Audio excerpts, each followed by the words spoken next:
Any of you who know about the philosophy of Heidegger know about the idea of throneness. Throneness means that we are born into our circumstances. We don't choose who our parents were, into what culture or language group or economic circumstances or anything we were born into. We were thrown into the world and we make of it what we make of it.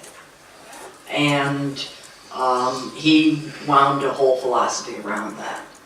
The Levinasian version of that, and Levinas was his student, of course horrified like most of his students that he became a Nazi, but the Levinasian version of that, which he borrowed more from Dostoevsky, was that what we are born into is responsibility. We're born into responsibilities that we never chose as human beings, and we don't get to say, oh no, that's not for me. As I meet you and you're falling on the floor in sorrow or in pain, our very shared humanness, it creates a responsibility in me to respond to you. And that's what I'm talking about. This is a pre-originary responsibility that I never chose and never took on. Did I answer your question? Yeah, it's an answer. It's a good answer.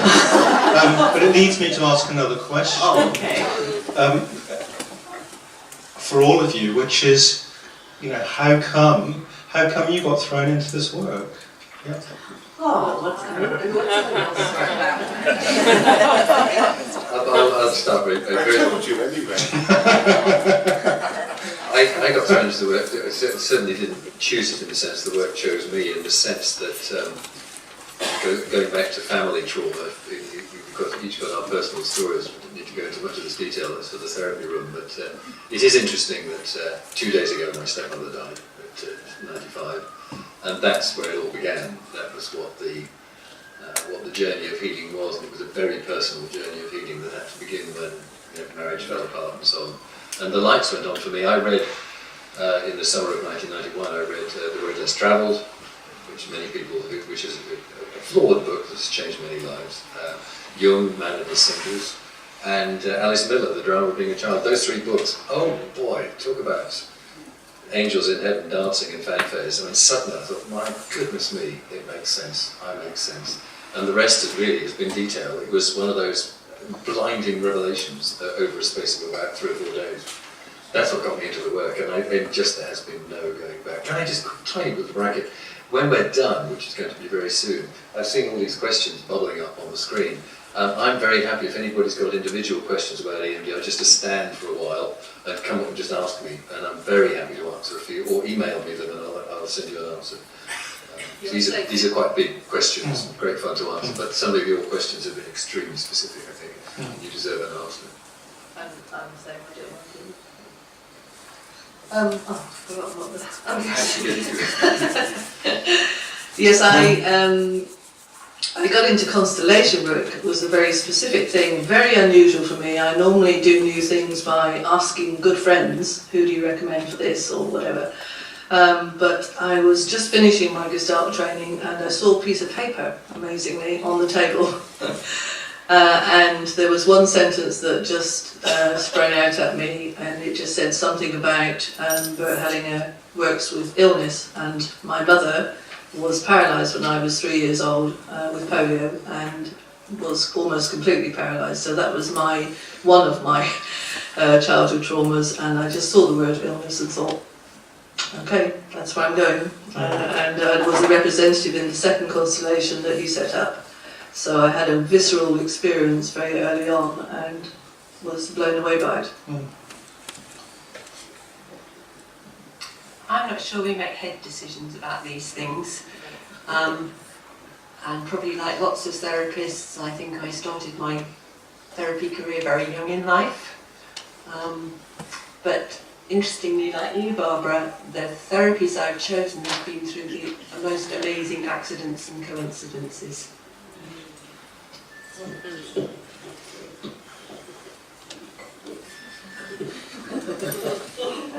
I've already told Jeremy this morning. Right. I was a good Anglican boy. I was a chorister, I sang in the church choir. I grew up thinking, I want to be a missionary, I want to do good. I then decided there were girls and the Beatles, and I didn't want to be a priest. And then my best friend's father was a probation officer. My mother was a social worker. And I decided that maybe I will be a probation officer because he was being a kind of missionary. And it was reinforced by an uncle of mine who was a GP in Gower Street, actually. He wouldn't be now because it's very posh now, it was run down in those days. And I went to him and said, this is what I want to do, what do you think? He said, oh, don't be so ridiculous. Become a social worker in the East End, then you'll know what you really want to do, and you'll go and train as a barrister. So I became a social worker in a children's home in East London. I trained in child development and child psychology. I worked in the hospital, psychological services. I then joined the probation service. By that time, I was already well into the work of Winnicott and Children and Development. I then started a psychoanalytic training. I started my analysis first. At a very young age, I was 22. Started a psychoanalytic training, boom, boom. Oh, I also did other trainings, family therapy and behavioral and cognitive. And aren't we lucky that he did? I am the oldest of 10 children, of two people who should not have had any children. And thereby hangs the tale. That's the short, pretty much the long and the short of it. My mother was always diagnosing all of us, and so I thought I would have nothing to do with anything near this field, so I became a philosophy professor. But all my students were always coming in and telling me all their problems, and I said if I'm going to help with their problems, I had better get trained for it. So then I went into psychology and psychoanalysis, and here I am. It was like profession pursued me. I didn't pursue it. You got thrown into it. So here's the last question, which is something from what Sue said about missing resources. So there's always that moment when we're working, when who we are doesn't feel like it's quite enough. That moment of vulnerability in our own personal circumstances as a therapist. So where is that moment for you, and how do you work with it?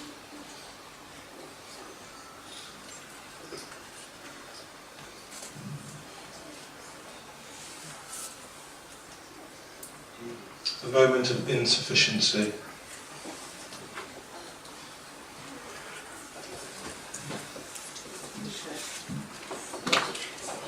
But I think it happens two ways. You can either think, well, I'm not sufficient for this patient, or I haven't got the skills, and I haven't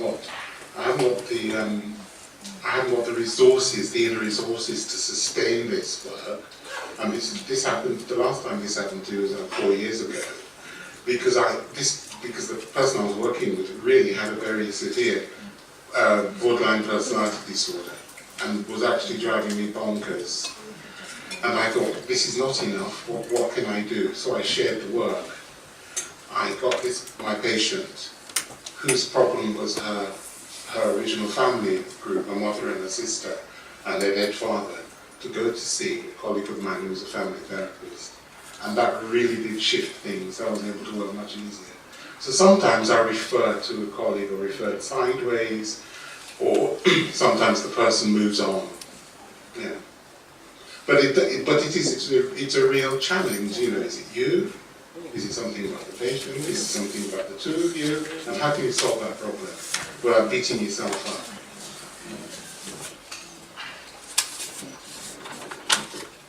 That would be my first thought. I'd have an interest in the fact that I feel insufficient. Mhm. So isn't this interesting? I feel Yes. like I'm not enough for you. And I would say that. Mhm. And when I'm running a constellation workshop, I don't have any problem at all in saying I don't have a clue what to do here. And as soon as I say that, something happens. It's like I have a trust in the field. I don't have to be the all provider, which is a wonderful relief, you know. I can just trust the field, and as long as I speak my truth and I can say that when it's happening, I don't have a clue what to do next. Somehow the field helps me, so I have a great trust in that. Even when I'm working with one person, if I say, this is so interesting, for me it's the superego, put the superego out of the way. Yeah? This is so interesting, I'm feeling really insufficient here. So it's close to what Beyond might have meant Yeah. when he said being without memory or desire. Yeah, Yeah. that's it. In moments like that, there's such a temptation to try and do something, make something happen, and it's a trap. So I absolutely agree with the reflecting, where does it come from, what's going on, but sometimes just sit back. Because when we get anxious, when we get despairing, we come forwards, we speed up. Something interesting happens when you just sit back. I think that moment of insufficiency, that sense of what's going to happen next, and I don't quite know where this is heading, happens several times in every session. And it is that moment, it is that deeper wisdom and perhaps the experience of having sat in so many thousands and tens of thousands of such moments that allows, I hope, me to just sit with that moment and know that whatever is, how does this work, I don't know, but in a transpersonal sense, whatever needs to happen in this moment is just about to happen.